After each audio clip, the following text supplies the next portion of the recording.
Hello there, I'm Firebrand Kimber. This week I'll be talking to us about 5 ways I believe we can put our stereotypes in Nigeria to good use and use them to build and advance our country. In Nigeria, it is generally the stereotype is that Igbos love money, and the flip side is that Igbos are entrepreneurs. There's a stereotype perception that Yorubas love to show off and they are basically about books. The flip side is that they are literally minded, excel in the classroom, and they bring that to the boardroom. There's also a stereotype that Hausas love to rule. The flip side is that they are good administrators. So I believe that there are ways we can actually flip this narrative and make them work in our favor as a country. Number one, if we agree or it's assumed that we are all of this, then I think we should actually put this, look at these people as round pegs and put them in round holes where they fit. If we want to go by that narrative, meaning if you think the Hausa man is a good administrator, then in parastatals or in businesses or in circles or settings that need a strong, good administrator, then use the man you perceive as a good administrator. If it's a circle that is an academic circle, a circle that needs somebody that has lots of intellectual depth, and you perceive that the Yoruba man is literally driven, then let him lead it. And if it's a setting where you believe that it's all about the bottom line for that setting, and there is a perception that the Igbo man is entrepreneurial, they can make any business work, then put him in that position.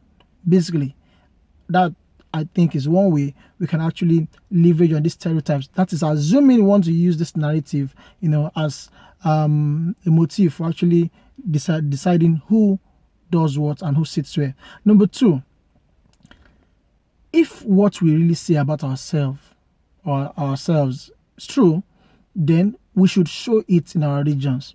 You see, there are many countries in the world that have diverse tribes, diverse people, and when you go to different sections of those countries, you see the uniqueness of those people, manifesting in those regions. So if truly we say, the Westerners are literally driven, then we should see it. We should see it in their academic systems. We should see it in their regions. We should say, when you look at exams, they get the best results. When you look at their schools, they have the best professors. They have the most number of people coming out with first class results, or coming out with very good grades and getting scholarships.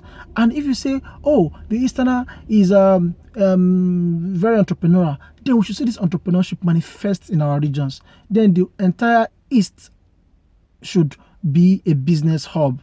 And when I say business hub, I don't mean shops and kiosks. I mean industry springing up left, right, center. And if the stereotype is true that the northern man is a good administrator, then we should see great systems operating in the north. Great systems, great run systems, because after all, the perception or the stereotype is that the northern man is a great administrator. Thirdly, if this stereotypes are true, then we should leverage on these stereotypes to actually form symbiotic relationships. What do I mean? If the perception is that the Igbo man is entrepreneurial and the Hausa man is a good administrator, then let's have great collabos in business and government of the astute businessman and the great administrator. So the administrator guy focuses on things that require administrative skills, and the entrepreneur guy focuses on things that require business skills. And a case will quickly come to mind for me, and that will be the present case of our present president, Buhari, and His Excellency Muhammad Buhari, and the Vice President, His Excellency Professor Yemi Osinbajo. We see that Yemi Osinbajo is an astute technocrat, while Buhari is perceived to be a great administrator. And when you see them work, you see they don't clash, because everybody just does each and every one of them, or each of them focuses on what he is good at. So we should begin to see more of that. Number 4, we can actually leverage on our stereotypes to actually put an end to crime, terrorism, and militancy in this country. Reason is because crime, militancy, and terrorism, they flourish in regions or flourish in spaces where there is poverty. If we flip these stereotypes and actually manifest them in positive light, then we should begin to have prosperity, where we have a deluge of entrepreneurs. We should see businesses such that there will be no poverty, or at least poverty will be at its minimum. And if you see a region where you have great administrators, because they are great administrators, they will administer their people well, administer their structures and systems well, such that poverty will be at a very, very low level. And in a region where you have literally driven people, you have technocrats, then it also manifests in their systems too. Why? Because from the classroom, you are a brilliant person. When you come to real life, we should see it manifest in the way you handle businesses, handle ideas, handle people, handle situations, such that eventually crime will be at its ebb. And finally, if truly our stereotypes are true and we want to flip the narrative, because we have this eclectic positive mix of entrepreneurs, of literary driven technocrats, of great administrators, then we can leverage on all of this to become the true giant of Africa.